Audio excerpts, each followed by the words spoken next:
morning, everybody. Thanks for joining me. It's the lending report for week ending December 6th, 2024. Just got through the Thanksgiving holiday weekend. I hope you had a really good holiday. I know I did. It was really just nice. Just, my mom, dad, myself, and my daughter, just getting to kind of spend a few hours quiet time together, just enjoying each other's company. So I hope you got to do the same.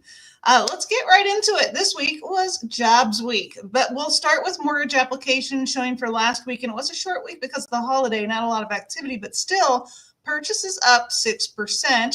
Refinances down 1%. I do think that speaks to the activity we're seeing because of interest rates. I'm seeing some positive movement. And again, I think people have kind of come to the conclusion that rates are going to stay pretty consistently where they're at with some subtle movement, but if they're interested, really probably now is really a good time to get into the market. So I think that's why we're seeing that kind of adjustment in the activity, that rate being normalized now.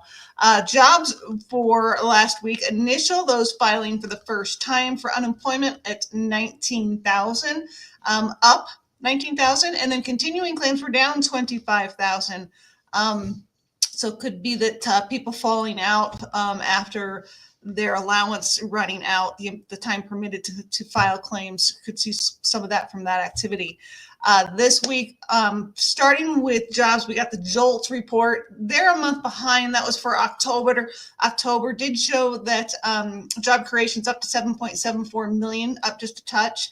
The quit rate increased. So those people leaving current jobs went up a tick, and then the hiring rate fell. So kind of interesting there.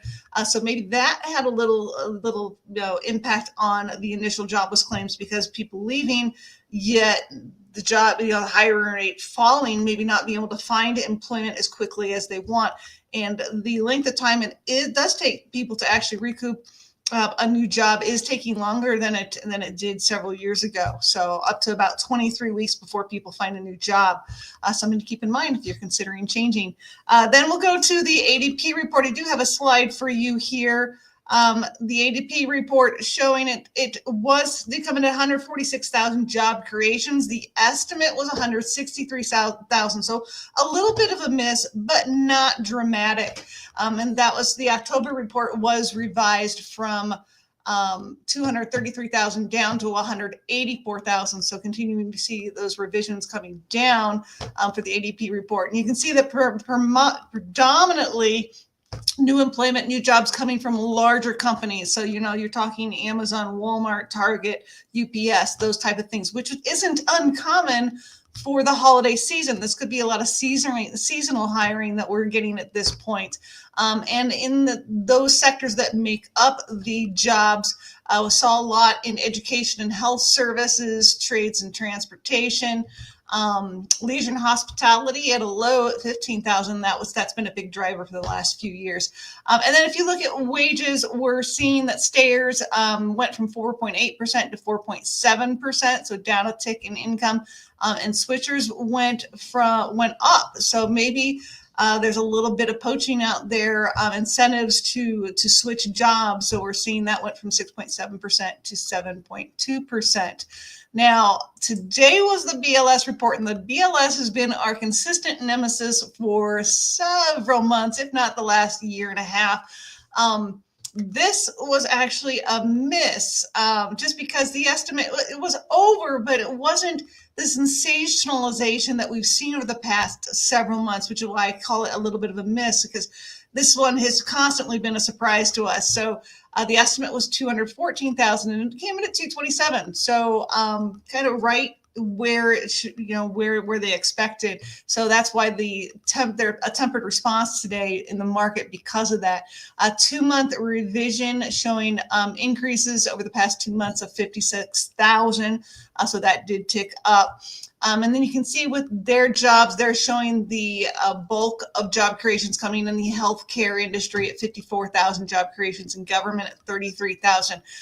This week also, because of the departure in the labor force, those people that are not being considered as actively looking for jobs, there's a large fallout in that. There was an uptick in unemployment, and this is probably part of the reason why we've seen a tempered response to the jobs report. While the numbers did come in above expectations. It wasn't super hot. And you saw that the unemployment went up from 4.1% to 4.2%. So I think the Fed's maybe reacting a little to that information, doing a little bit deeper dive into the numbers, seeing that, economy good, but is it that good? Who knows? The response is being a bit tempered. We'll see December 18th, whether we get another short-term interest rate cut. Again, those affect equity lines, credit card payments, variable student loans, and car loans. So we'll see if they do another cut. I'm banking on no, just because of the strength of retail sales that have been reported. I think a lot of people still out there shopping, putting a lot of their purchases on debt, but as long as people are spending, the Fed seem to be happy with that. So I'm not anticipating a cut for December. We'll see. But that would certainly help the consumer if they did.